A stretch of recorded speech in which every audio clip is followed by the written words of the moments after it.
Je m'appelle Tom Sabouret, je suis né le 4 mars 2004 à Val-de-Briey, en Meurthe-et-Moselle, donc dans le 54, dans le Grand Est, en France. Âge 19 ans, occupation, je suis conseiller financier en indépendant, donc auto-entrepreneur, je bosse pour moi-même et j'adore ça. Situation actuelle, j'ai super bien géré mon année 2023. Du coup, à la fin d'année, je me suis dit, Tom, vas-y, fais une petite pause, franchement, tu mérites. Je te jure, tu mérites. Donc j'ai fait une pause, mais j'ai pas organisé cette pause. Donc je me levais et je savais pas quoi faire. Et l'être humain, quand il sait pas quoi faire, il se divertit. Donc je me suis diverti en une semaine et ça m'a pas du tout reposé, ça m'a fatigué. J'ai perdu toute mon énergie et ma motivation que j'ai créée toute l'année 2023. Donc là, 2024, je vais me bouger le cul et crois-moi bien que le mois de janvier que je vais résumer dans cette vidéo, je vais faire 2 fois plus que tout ce que j'ai fait en 2023. Objectif, autour de 3 axes. Je prends déjà des douches froides depuis plus de 2 ans, 1 an de façon régulière. Je vais donc m'exposer au bain froid pour la première fois de ma vie pour essayer de battre Athis Bertrand. Aborder des inconnus, notamment des inconnus femelles, chose que j'ai encore beaucoup de mal aujourd'hui. Et trouver 15 prospects pour mon activité 2024. C'est pas parce que j'ai bien géré 2023 qu'il faut rester sur ses lauriers, on va aller chercher du nouveau client. Voilà. Je vais noter mes stats, le nombre d'entraînements physiques que je fais, le nombre de courses à pied que je fais parce que je prépare le marathon en avril, ça arrive très très vite. Donc je vais noter le nombre de runs et le nombre de kilomètres que je fais pour avoir des petites stats, le nombre de bains froids et le temps que je passe dans cette eau froide. En anecdotique, je vais aussi faire du pain avec mon pote Flo. Je vais couper les notifs de mon téléphone vraiment à 100% pour voir ce que ça fait. Je vais monter une montagne, ça va être ouf ça aussi. Et je vais proposer un rendez-vous avec un inconnu ou une inconnue pour voir ce que ça fait. L'objectif de cette vidéo, c'est de faire un mois de janvier à 110%. Donc je vais documenter tout ça. On se retrouve à la fin pour faire un petit débrief. Bisous mec.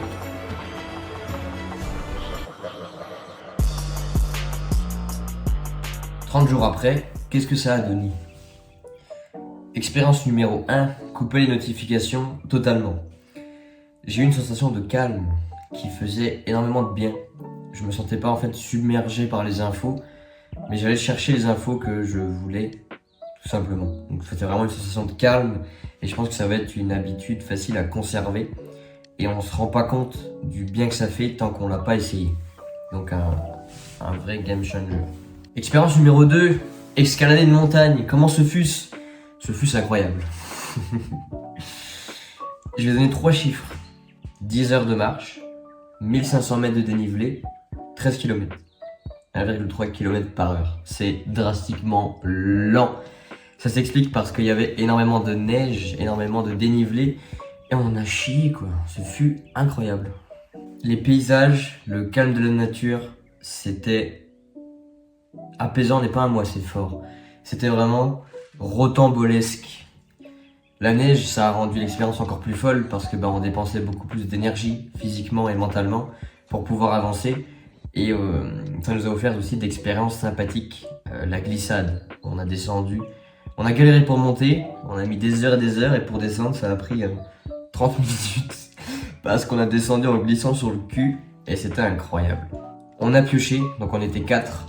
On a pioché énormément dans nos réserves physiques et mentales et je pense que ça nous a tous permis de nous dépasser. Peu importe le niveau qu'on avait, on s'est tous surpassés. Donc une expérience incroyable juste pour ça, en plus de tout ce que j'ai cité précédemment. Enculé. Ah c'est quoi le principe, Tom là? Il n'y a pas assez de neige en haut.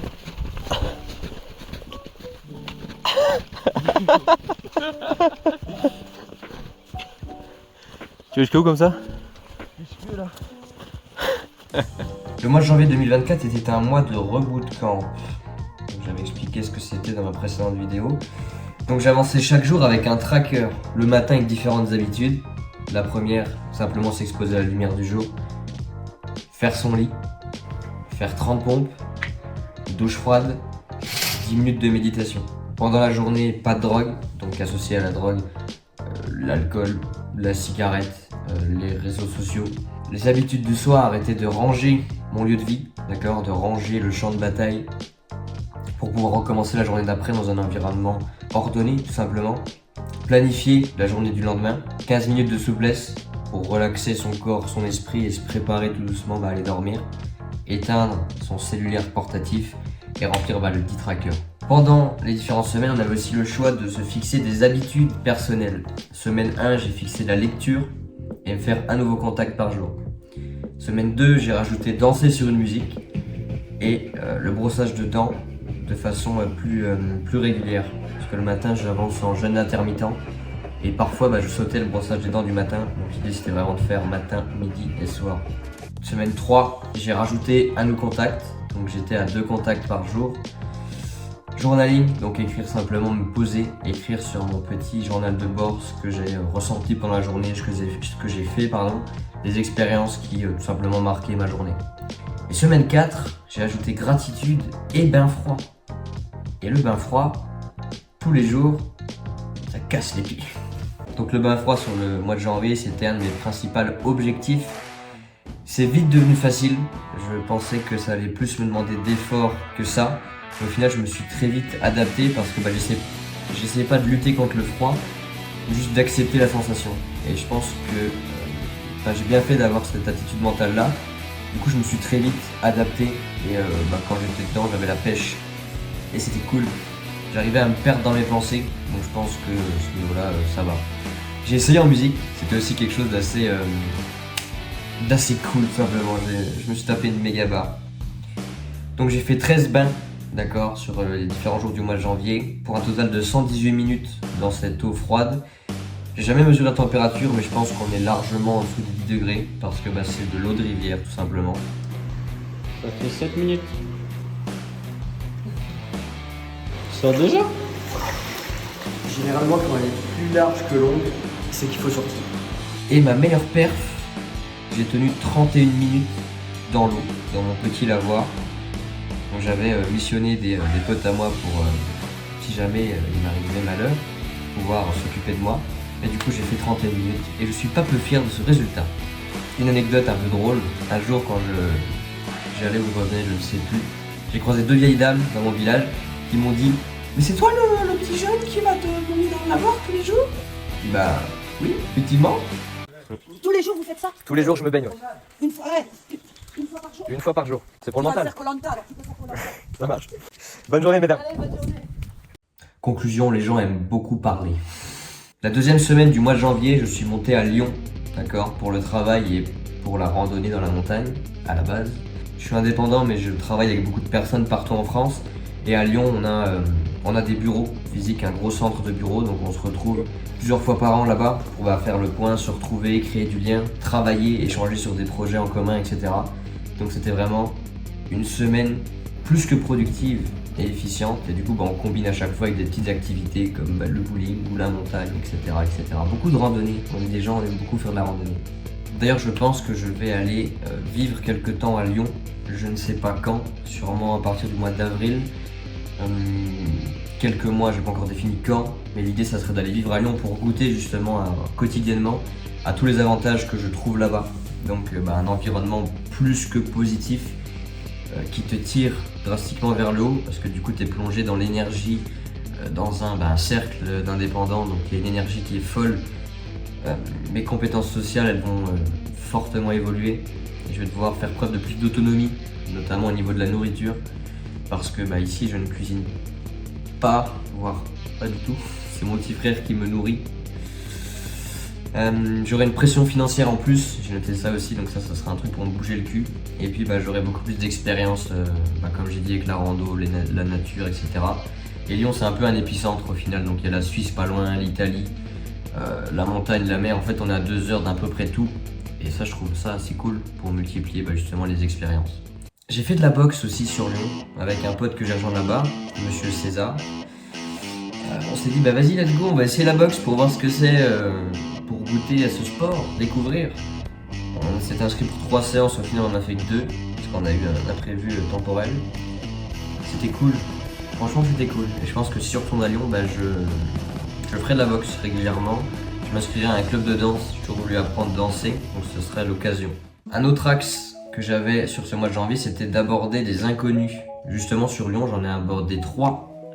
À la boxe, j'ai discuté avec 3 filles différentes et enfin, c'était cool quoi. J'ai vraiment été proactif et j'ai été chercher le contact et c'était sympa. Sur tout le mois de janvier, j'ai appelé 25 mecs du Rebootcamp pour écouter leur histoire, pour découvrir qui ils sont, comment ils ont grandi jusque là où ils sont et leurs objectifs dans leurs années à venir, comment ils voient l'évolution de leur vie, que ce soit professionnelle, personnelle ou que sais-je. C'était incroyable. Il y a des histoires, mais on s'en rend pas compte. Les histoires que les gens ont, il y a énormément de valeurs, de leçons à tirer de tout ça. Des mecs qui partent de rien et finissent gérant d'un carrefour, d'autres qui s'exposent au froid quotidiennement dans les montagnes, je ne sais où. Il y a vraiment des gens sur Terre, ils sont beaucoup plus qu'inspirants. Et c'est pour ça que je continue à aller chercher de la qualité dans mon entourage, écouter des histoires de gens inspirants pour justement m'inspirer et apporter des petites modifications de trajectoire dans ma propre expérience sur Terre. Donc après ma semaine de travail / amusage à Lyon, on est descendu sur Marseille pour un événement national du coup de mon réseau d'indépendants. Bonjour Marseille! Et là c'est le meilleur moment de l'année. On revoit du coup toute l'équipe, tous les gens avec qui on passe nos journées en visio à se former, etc. On les voit en vrai et là on prend tout le monde dans ses bras et on est méga content. L'idée principale, c'est forcément de se former, de découvrir les nouveaux partenaires, les nouvelles peut-être lois qui sont sorties sur la gestion du patrimoine, etc., en France. Mais on en profite aussi pour beaucoup s'amuser, beaucoup danser, pour certains beaucoup boire aussi, mais ça c'est un détail, je ne suis pas concerné. Bref, on en a profité pour renforcer notre lien. On a été courir un matin sur les quais du Vieux-Port, une ville...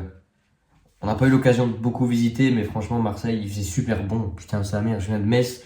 Incroyable. Il y avait de la neige, il y avait de la glace, il y avait tout. On arrive là-bas, il fait 17 degrés, je me trimballe en short, t-shirt. Alors que c'est le même pays. Ça n'a aucun sens.